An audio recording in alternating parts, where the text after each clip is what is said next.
As I go through it, we fucked up enough that we know most of what can go wrong. It doesn't keep us from forgetting the next time around, though. Yeah. All right. Well, you got a checklist now. I got a checklist. I've got a question list. Nice. We're ready to go. Ready to go. Welcome back to Fireside Tats, or welcome to Fireside Tats. I don't know if anyone's been here before. Well, you might be going from one show to the next. That'd be like an episode. Welcome back, or welcome for the first time. Yeah, thanks. Yeah. I'm your host, ever-present host, I'm the always present host. I can't come up with a new name. I was trying to do something. Jake Meeks works so well, though. Yeah. I don't really want to go with that every time, though. I tell you what, I'm gonna go with Chunk, and you can be Data. That sounds good. And then we should have a competition where if the first person that responds and knows the movie that we are, that's good. Give you some kind of prize. Yeah, they'll get some kind of. They'll be put in a raffle. That way, you don't really ever have to give anything away. Oh no, man! You're in a raffle for the or something. ink I'll caps. give you a little pack of ink caps or something. Okay. Maybe some toothpicks with that. Yeah, ink caps, toothpicks, boom, rubber bands for your tattoo machine, razor blades. Yeah, and razor blades. Any of those things. So yeah, I'll be Chunk. You be Data. Perfect. And this Let is us know who the hell that is. Right. Let us know who that is. And this is Fireside Tats, the premier tattoo education podcast for the hearing impaired. Today we're going to talk about. Actually, we're just going to answer questions today. I think so. So we put out this thing 1 week you weren't here, and so Paul and I drank too much and we're acting stupid, and we put out a thing asking for questions, and then we got a response. What? A good response. I love We've it. had a lot of questions, so that's cool. Thank you, everybody who's sending questions. Yeah. Thanks, you guys. Yeah. Keep sending in questions. These are good, and we would need more. Really, I was a little bit surprised. We have more questions from non-tattooers than from actual tattooers, so maybe that says something. We have more people. Tattoo, they know it all. Tattooers know everything. Yeah. Just fuck those people. Yeah. So let's dive in, because we have quite a few. We may or may not get to all of them. If we don't, we'll do another one of these, because they're kind of fun. Yeah, I love it, and I'm glad people have questions. That's what that's what we're really here for. Let's take a tattoo question. Well, let me think. What's the Let me first one? think. Just pick one up then. Well, I started to use the one that I think will probably take us the most time. So maybe I won't do that. Maybe I will start with, what are the requirements to become a tattoo artist? I think that's a good one. It really depends on state to state. I think it really is. And you should probably find most of that information out at your health department. Right. Ours is, of course, downtown. But usually there is a health inspector, and usually we share the same health inspector with restaurants and code enforcement. Even pool. Same enforcers for all that. We've had them different. Like public pools and stuff like that. And so I think that's probably your first best bet, is to find out. They'll tell you exactly what is required. Now, just from those two other examples we just gave, you should gather just how much they know about tattooing, because they inspect tattoo shops, swimming pools, and restaurants, and other things. But in our state, there is you have to serve a 1-year apprenticeship under a licensed artist in Tennessee. That's the first thing you need to do, no matter what. Is like you're going to start on a road, and usually to get a real license, you have to have at least a 1-year apprenticeship. It used to be 2 years here in Tennessee, and actually I like that a lot better. I thought that was a little. When did they change that? Probably just maybe 5, 6, 7 years ago. They changed it so that I thought they made it more equitable. I guess so. If people were coming from out of town and wanted to open a business, you'd still have to get a new. Theoretically, you'd have to get an apprenticeship with one shop and then either pay for that or wait a year out, and then you could open your own. So basically it doesn't flood the market with new artists on the scene that think that they've done 3 weeks or 6 months or a couple days on apprenticeship and figure I don't like these guys at all. I'm just going to open my own shop. And some people, if you've got money behind you, I think you could probably do that. There are some states, I'm sure it's a little more lax. Ours has been fairly. It's trying to get up to speed. I think I think the 1 year is at least a good idea. But that's your first bet. It's like you're going to have to get a shop to probably go down with you if you don't take the test by yourself. But usually, I don't think you can. Don't you have to be represented by a shop to get an apprenticeship license to go through and take the health department test? I think you can go down and then take the test, but then you're going to have to show them that you've started an apprenticeship, because that's the first thing they do when you start an apprenticeship. They have a impromptu visit to your shop. So normally we get inspected quarterly, which is once every 4 years, 4 times a year. Yeah. But if you do start an apprenticeship, they're obliged to immediately go down and check the shop out that you're getting an apprenticeship from, not just if it's licensed or not. That's here in Tennessee again.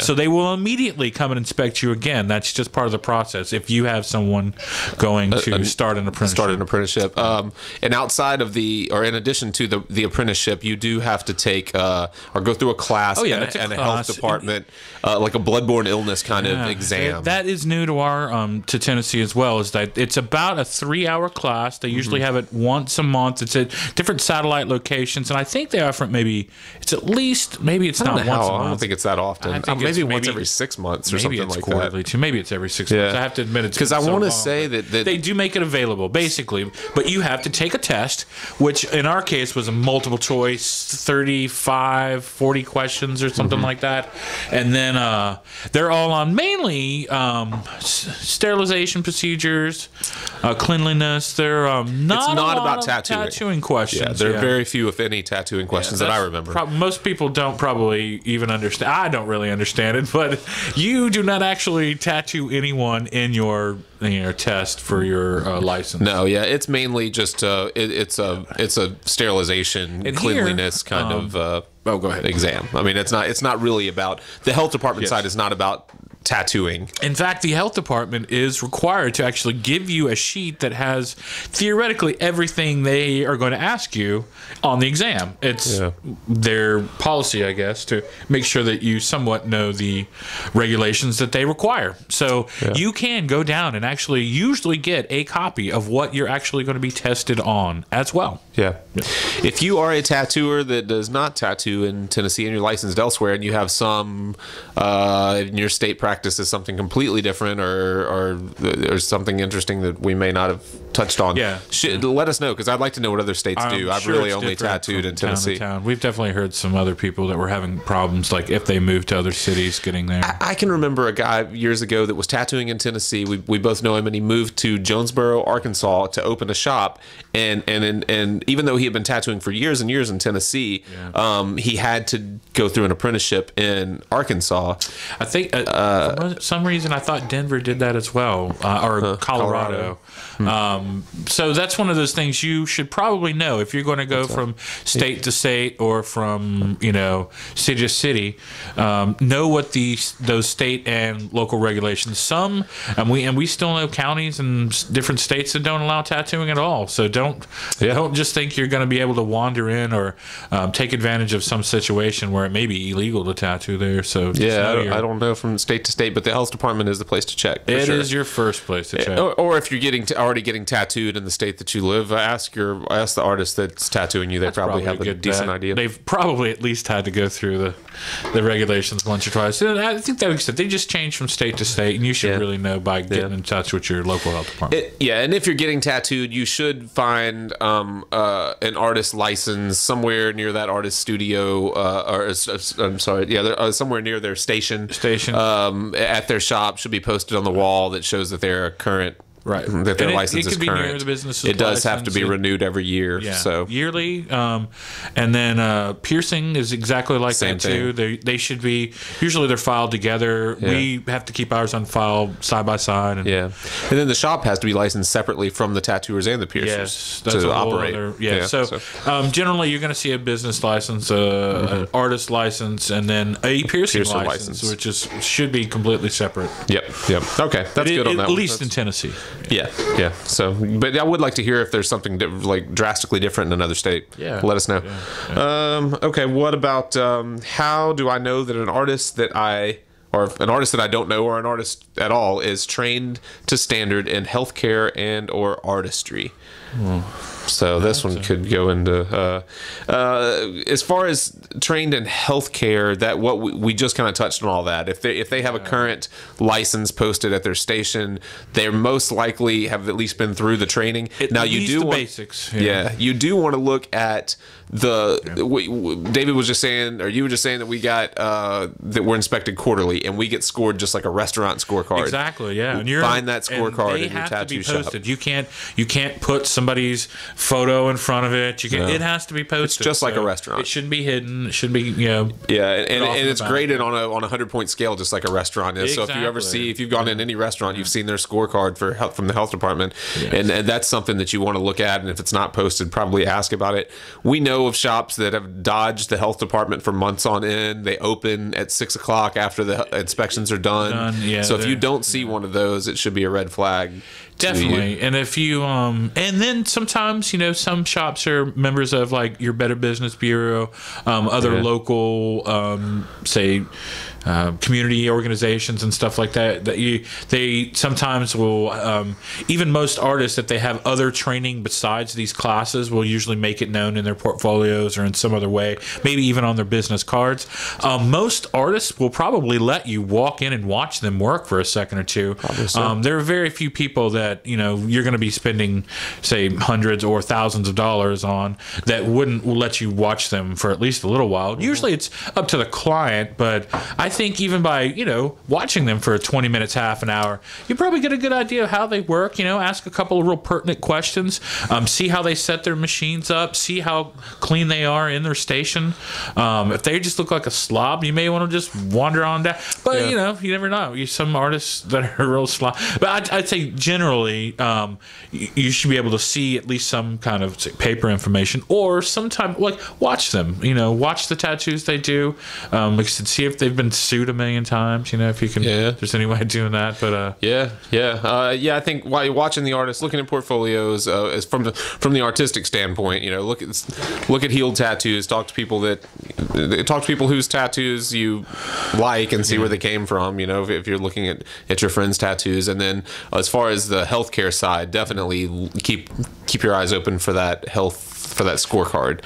Whatever you call it. What do you call the sheet? I don't know. It's not a scorecard, but I call it scorecard because that's what it is on like Action News 5 when they check the restaurant scorecard. It's scorecard. It's sure. Fine. I think it's and it should be good. Ours is always like 100. 120 is the last one I saw. We try to keep hundreds. We get a lot of extra credit. We keep everything very clean, very sterile. My mom was a nurse. I was definitely very aware of like sterile procedures before I really even got into tattooing. She was really a big help with that. And I think if you can find, like I said, if you've got some people in your family too that are nurses or other stuff, take them with you. Let them look around the station for half a second. If you see a ton of obvious things like they don't wrap their clip cord, they don't wear gloves until the last minute, if they set all your stuff up by, if they they're not changing gloves halfway regularly. They don't wash their hands. I mean, look under their nails, see if you can just see grind. I mean, there are a ton of things you just smell their balls. But Smell it. They're like whatever. You can summer. It's not summer. They smell like that in the winter. Holy, that's true. I'm not doing my tattoo. Well, that's what I'm saying. It's like I think they're very obvious things that just by watching a tattooist, and most should let you watch them. It should not be like he tattoos behind the great wall of iron. That's true. That's true. You should be able to watch someone tattoo. There's no secrecy in tattooing, not anymore, unless the client is just like uncomfortable with you watching.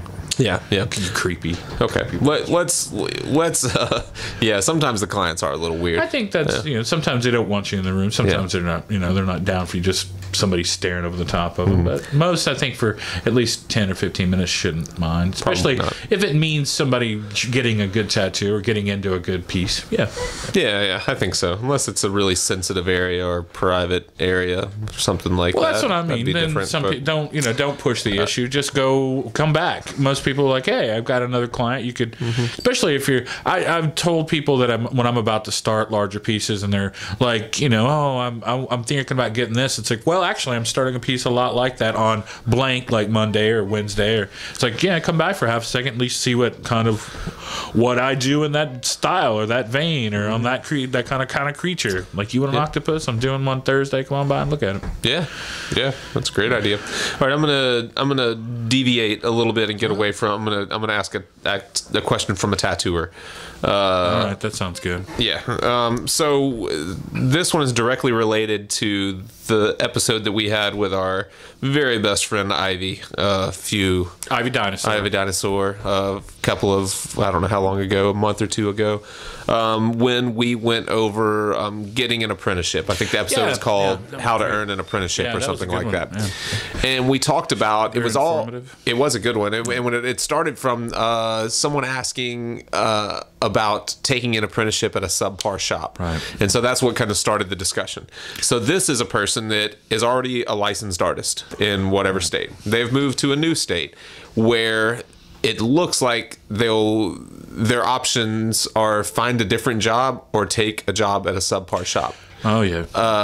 So it's a little bit of the same, but not really. I mean, it's kind of a different idea altogether, because you're really you know what you need to be doing. And so what do you think? I think I know what I think, but it may be different. I don't know. Maybe. Well, I think if you move to a new town and you're a tattooer and you're confident. I don't know how long this person has been tattooing, but I'm assuming that they're a licensed artist. They've been through an apprenticeship. It's probably at least 3 to 5 years. All right, 5 to 7 years. I think at least you could probably start moving into another shop. And moving to a new town, knowing what you're doing. Should you take a job at a subpar shop if your only other option is to change careers altogether? Yes, take the job at the subpar shop, in my opinion. I think so too.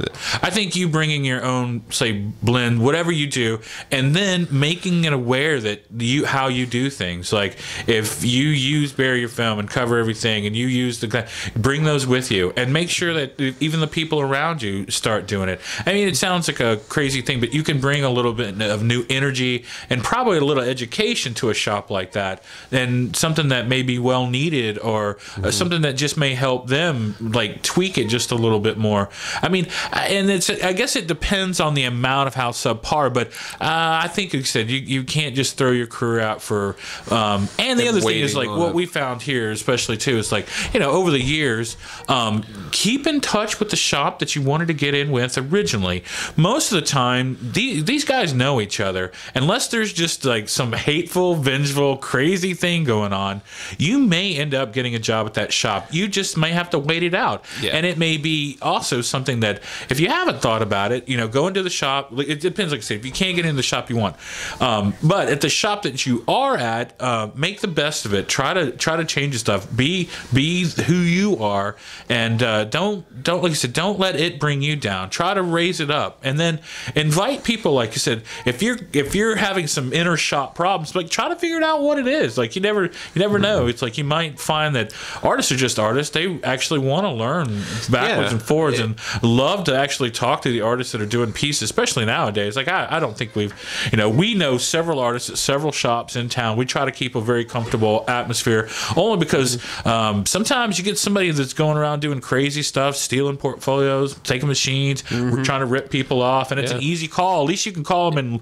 warn them or tell what's up. It's a tight-knit community, and that's becoming global. It's amazing how often I see on Instagram or on whatever, where someone says, look, I was guesting at this spot, at this place, or all my machines were stolen out of my truck, or my shop was broken into, and it's like, and there's so much help. It's a really tight knit community these days. And it can work for you. Yeah. And so, even taking a job at that subpar shop, giving yourself another year too. Yeah. Be a rock star at that shop. Go do the nicest. Be the best artist at that shop.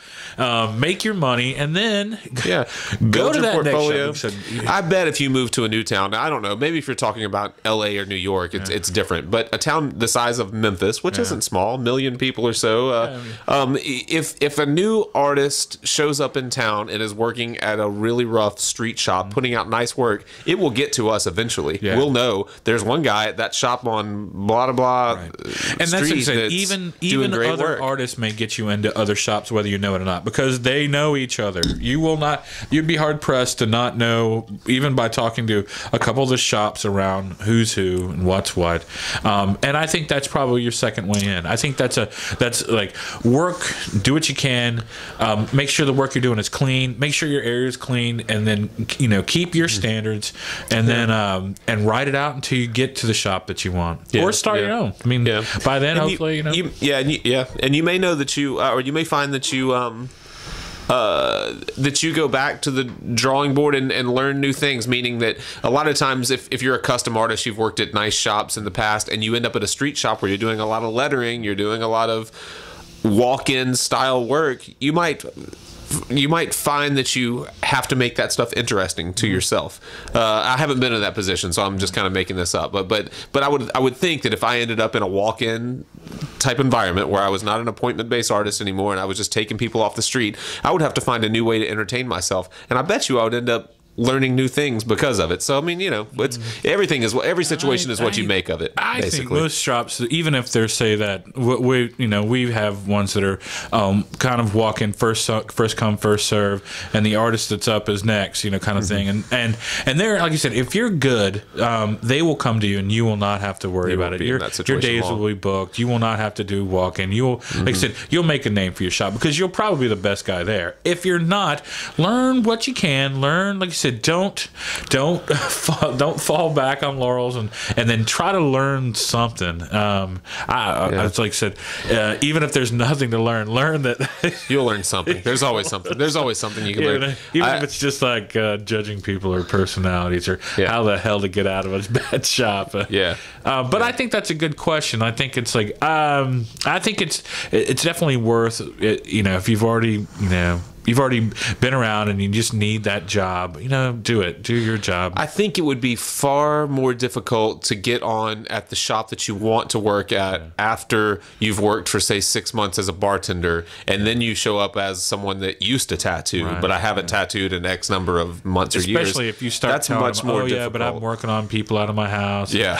just friends, though. Right. It just sounds horrible. Yeah, the job at the subpar shop is probably your best bet to move on to bigger and better places. So and just take, like we said before, take good photos and then stay in touch with the shop that you want into. And just, like I said, network. It sounds stupid, but network, just like we talked about in the first episode where we kind of went over this. It's getting the apprenticeship. Network. Stay in touch with the people. If you need to take better photos, pay attention to the Chris Fitzgerald and/or Lisa Mack episode. That's right. And that's what we're solving all your problems here at Fireside Chat. And then you say you take those photos in, and then let the guys that you really have some respect for, let them look at the show. Look at the work that you're doing. Show them what you think you're capable of, and like you said, and then at least you're working at one place, but you're getting the knowledge that you need from probably the people you need. Yep, that's good. All right, good luck with that, man. I hope you get in the shop you want to be in. Where are we? Do you guys know how long we are? 22 minutes. 22 minutes. Let's take a break and then we'll come back. So? Is that cool? Yeah, sure. All right, we'll see you guys in just a few minutes. Thanks. Rolling. Cool. I'm just gonna let everyone watch me pour my beer. Man, it's because you have to pour these beers. Well, we're drinking beer out of shot glasses. One sip at a time. You have to pour them one sip at a time, but then you have to pour 3 times to get one sip because they're so foamy. Yeah, it's a little foamy, but that glass isn't chilled or anything. No, it's not chilled. It's getting a little mushy the more that I drink out of it. I think the little rubber duck is starting to sag. I don't know what that is. Sad duck. It's a sad duck. Welcome back, everybody. Sorry, welcome back. Welcome back. What happened to your microphone? It's like down at the bottom. It's all right. We're good. It's crazy. It's all right. Yeah. No one's going to hear what you have to say. It's fine. That's the wrong button. It's the front button. It's tight. It's good. Oh, it is. You got a saggy mic, man. That's how it is, dude. Oh, shit. Some days the mic sags. Some days sag mic's you. Sag mic's you. That's right. Crank down on that thing. You need a pair of pliers? Perfect. Oh, beautiful. All right. That's a good job. Thanks. All right. We're back. A couple of Grand Cru shots later, which has us just as sober as we were when we started. Yeah, thank you, Shafley. Thanks, Shafley. Let's move on to our next question, which is, what is the industry standard for tipping? I'll answer this one myself. I don't need your help on this. Yeah, I round up to the nearest 1,000. That's what I like. If it's $150, I go up to, if it's $1,280, then I round to 2. If it's 500. I round to 1. Round to the nearest 1,000 is my answer to that. Moving on. Now, what do you think? I think that is a fair question. We're breaking. I don't know what's going on right now. Oh shit. It looks like it's recording, but. All right. Well, we're getting it in the thing, anyways, right? In the camera. Yeah, it's recording into the camera. Oh. Okay. Well, wait. It'll give us more time to think about how much people should tip.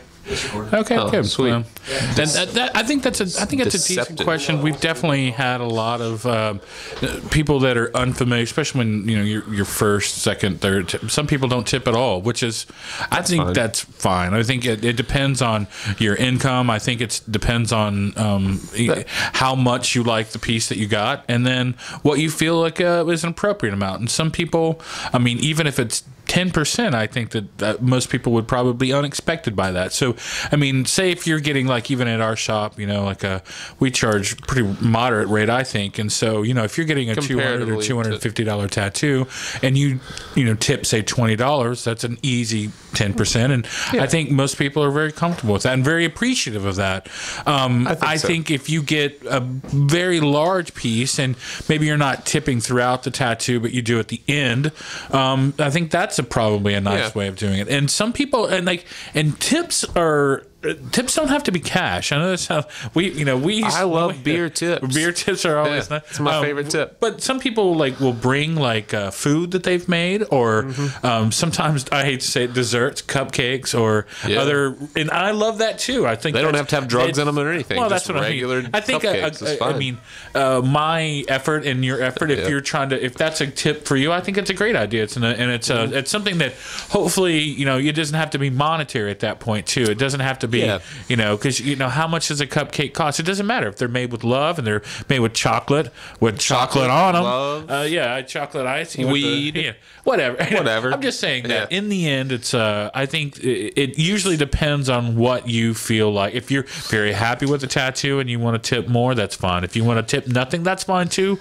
I don't think most artists even expect it. It's always welcomed. Well, before we I don't know, some years ago we got a credit card machine that actually is set up like a credit card at a restaurant where it actually had a tip space, and you'd be amazed at how many people didn't even know that was a thing. They were just like, "Oh, are you supposed to tip?" Like when I didn't know you tip people at Sonic for the longest time. Yeah, well, like my wife was like, when my wife and I first started dating, she said, I think that's who it was, said something about me not tipping the Sonic girl, and I was like, I thought this was fast food. I didn't know you tipped. I'm more than happy to. I was not like that I wasn't happy they brought my food out, but that's what happens I just didn't know. And I think a lot of people don't know for tattooing either. And I was in the service industry before tattooing. I worked in restaurants for about So you've always tipped the Sonic girl? I've always tipped just about, because I've seen the worst. But not at McDonald's. I don't tip probably at McDonald's unless it's I don't know, maybe it's the swankiest McDonald's. That or they go out of their way to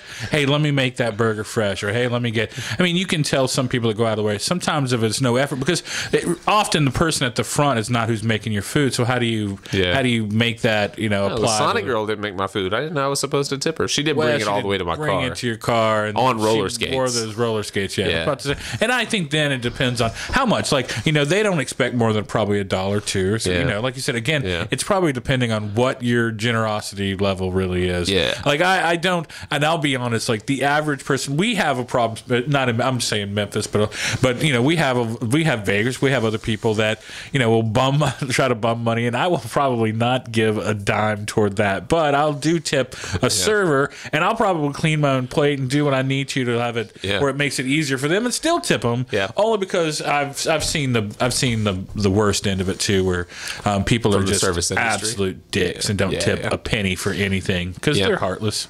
Yeah, a lot of people are. And that's when you learn that over time, and that's when you charge them per minute, per hour.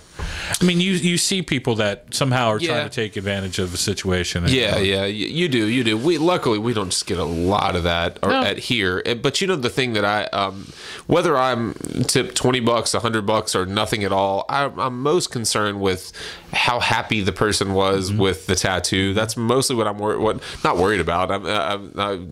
I don't ever have situations where I think people are unhappy with their tattoos. But if someone is ecstatic, they look at their tattoo in the bathroom and I can hear them at my station go, "Oh my God, I love it." And they run back out and they're like, they love it, and they don't tip me anything. That's fine. You loved your tattoo. You paid the. I mean, we're not going broke. It's expensive to get a tattoo. It is, and we realize that. That's what I think too. It's like I don't ever expect it, and a lot of times, I have to admit I don't check my totals very. A lot of times I don't know if they've tipped me or not at all. I don't because either. A lot of times they'll do it on the card. I hate that because unless if they someone come in does, and I'd like give to cash to you or something. Yeah, and a lot of people do that. If they tip on the card, sometimes I may or may not know. I try to pay attention because there are people that go above and beyond, and the next time I work on them, I want to say like, "Oh, come on, you don't have to do all that," or "Thank you, but you don't have to do all that." So I try to pay attention, but it definitely slips through the cracks. Sometimes you get a tip, a big tip, or that you've gotten a big tip, and you're not really even sure who it came from. So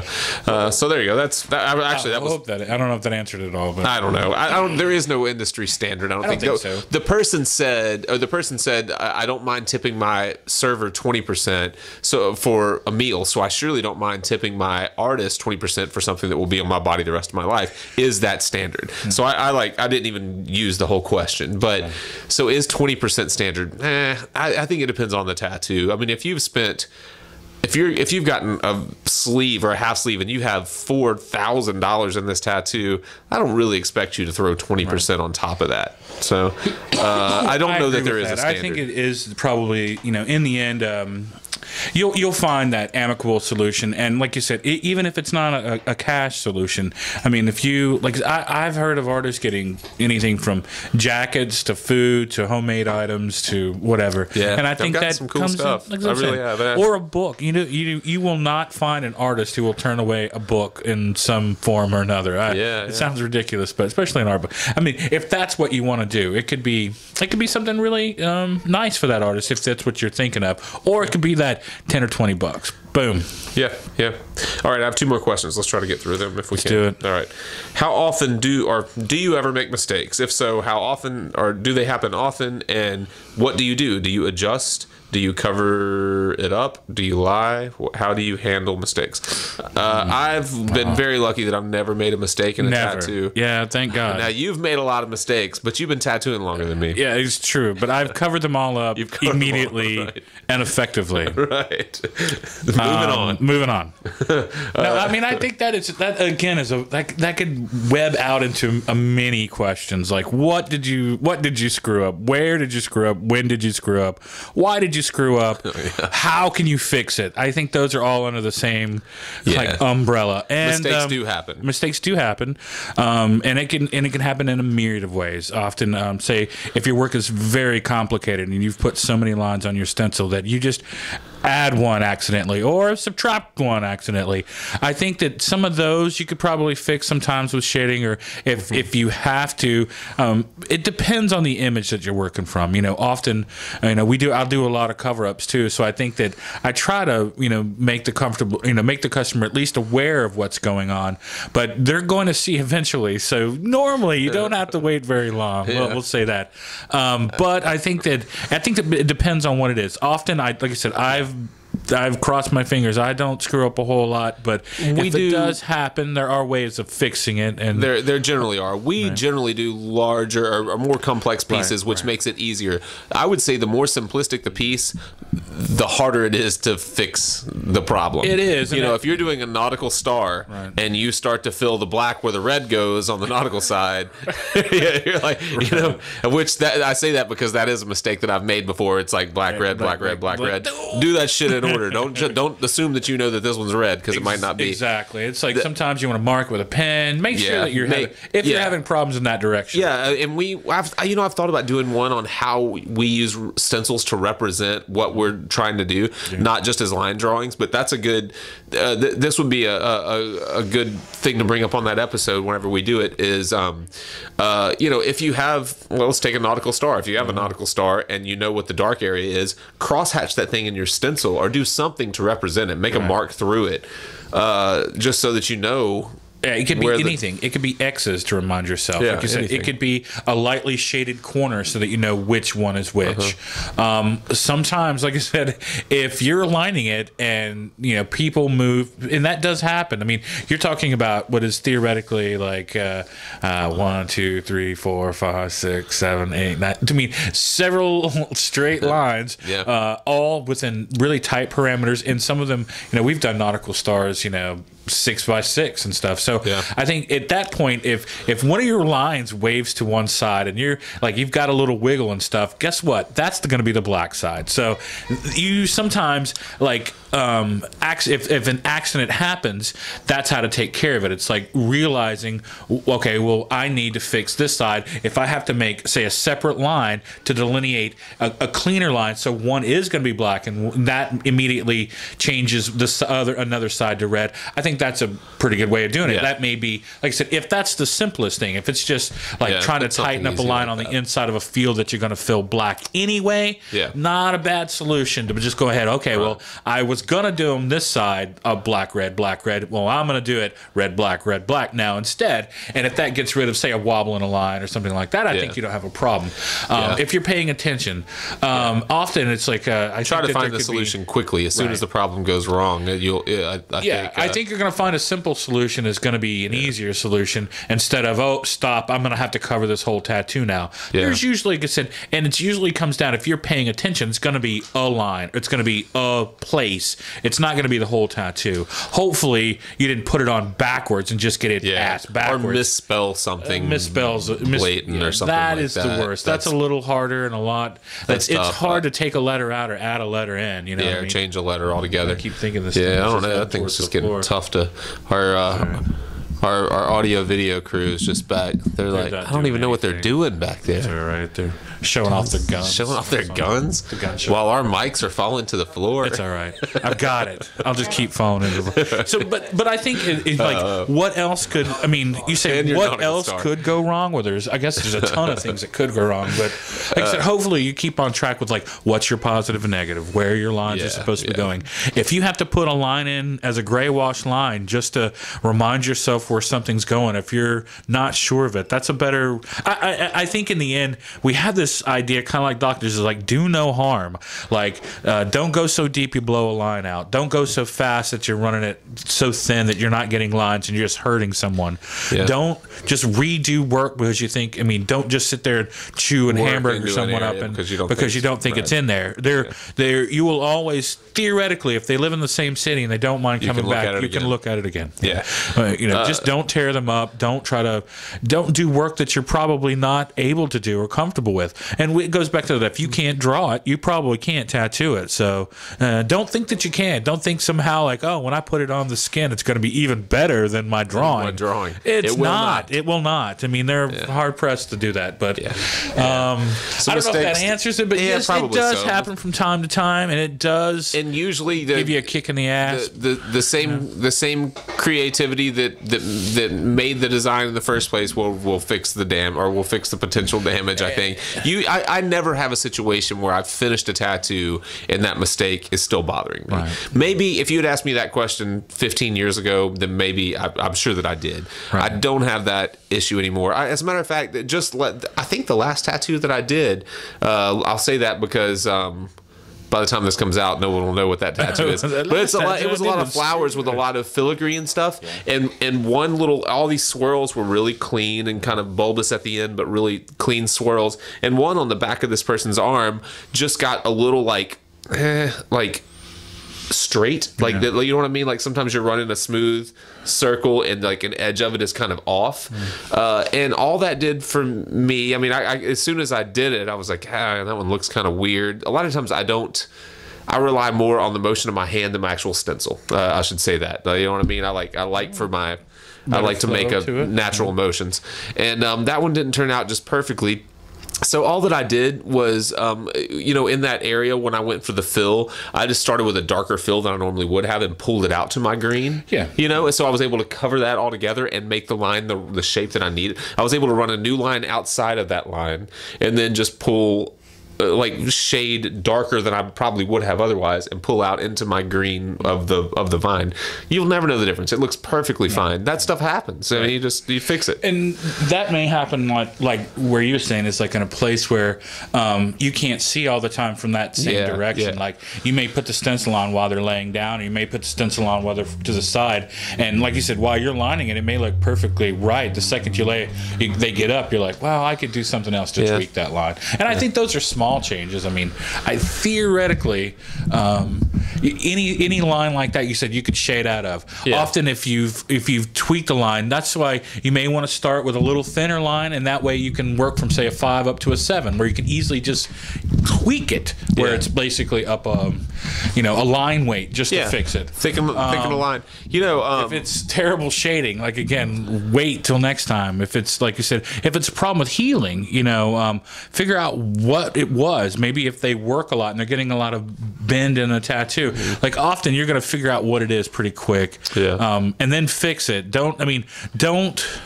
Don't stymie around it. Tell them what's going on.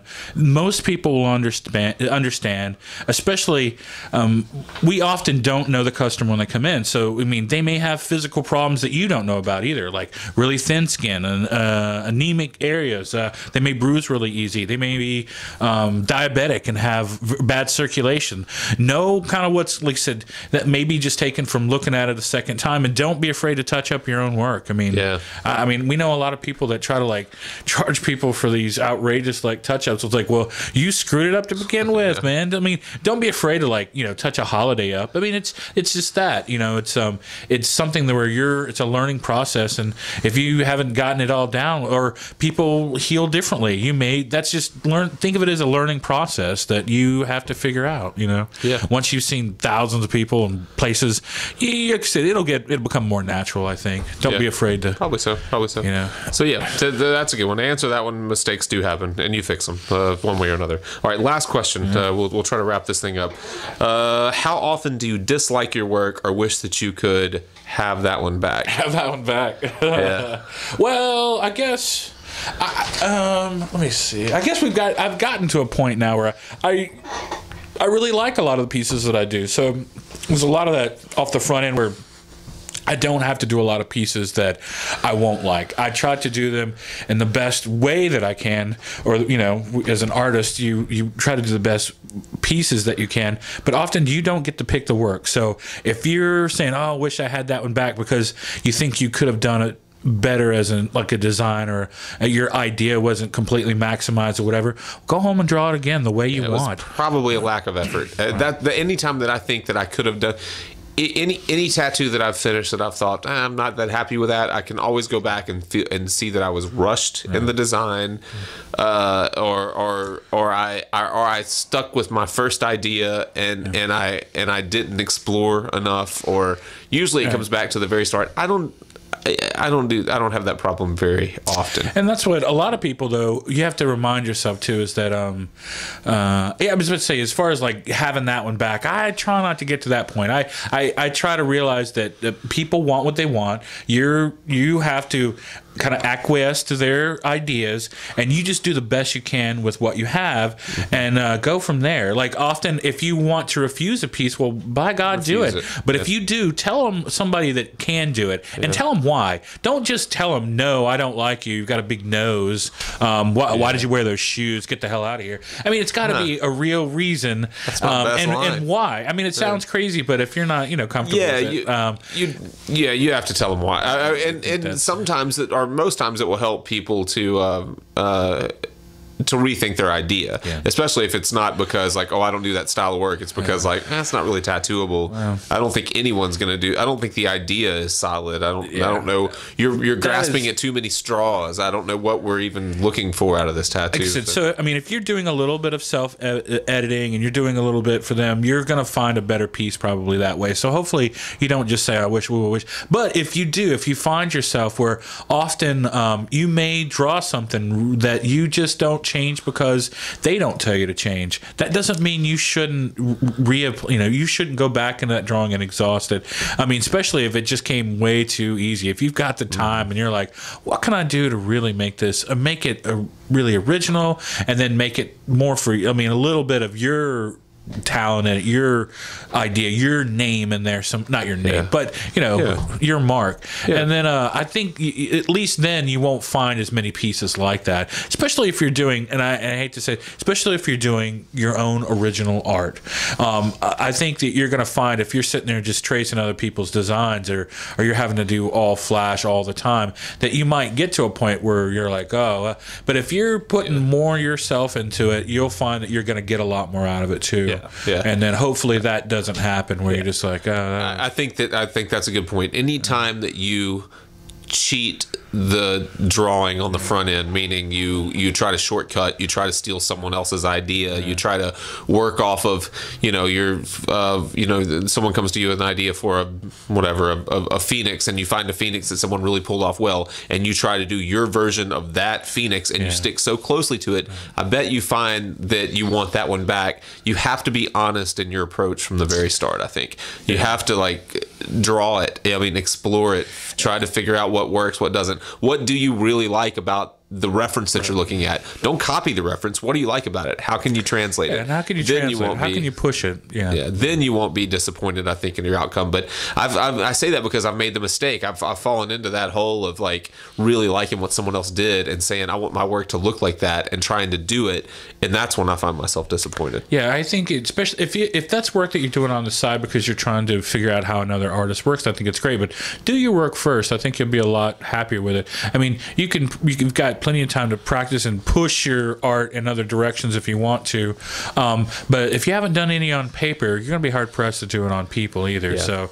do a little bit of pre-work, do that work up front, and you'll be a lot happier with it in the end, no matter what. Even if you have to change ideas for the person and you're just not satisfied because you didn't have as much of yourself in it, you got to remember it's theirs too. They have to live with it a lot longer than you'll ever remember doing it. And hopefully in the end you'll find that happy medium where you're happy, they're happy, and you don't wish you had every one of them back. But there's going to be those. There's going to be one or two where you're just like, I think I could have done that better. What you do is you go and you do it better. You know, you do the idea, even if it's for yourself. If you, like I said, you'll learn something though. What did you want to do, and then go draw it. Do it. There's nothing to stop you. Just don't do the same damn whatever Phoenix. Right. Don't cheat yourself. Don't cheat them. God, this was a fun one. I enjoyed this one a lot. Keep sending those questions. I love they were great questions. We really appreciate it, and hopefully y'all got something out of it. Yeah, I hope so, and I hope there are more questions to come. Tip a lot. Keep up to the nearest 1,000. Brownies, rounding up. Brownies, cash and brownies. We jackets. We really knocked it out of the park. We do like apparel. Yeah, we love t-shirts, sweatshirts. Just give us shit, really. That's what it comes down to. That's if you don't take anything else from this episode. If you don't get anything out of it, please give us some more stuff. Please. No, especially questions. We'd love your questions, and then again, if you have any specifics, we'll try to get into it as much as we can. Like our page on Facebook. Our friend Jeff has been starting to keep up with our Instagram a little bit better, so we'll follow us on Instagram. You can follow me personally on Instagram at pluguglyart, PLUGUGLY art. And what else? Twitter. That's where these questions are coming from. Yeah, I love that. Twitter. They're super. It's a super easy place to send questions. Tweeters. Like 90% of those questions came from Twitter. Thank you. At Fireside Tats on Twitter. And FiresideTats.com. You can watch all of these videos. We have a YouTube channel. You can watch all these videos. And today's Memorial Day. Happy Memorial. No, it's Veterans Day. Sorry, guys. Yeah. I didn't mean. Yeah, Happy Veterans Happy Veterans Day. Thanks to the veterans out there. All of you. We really appreciate you. You do more than you would ever know. But it won't be Veterans Day by the time this comes out. But it doesn't matter. We can just It's going to be even more important because everyone's saying Happy Veterans Day now. We're going to say it in January. Yeah, when they really need it. Right. When they really give those veterans a hug. All right. Thanks, guys. Have a good night.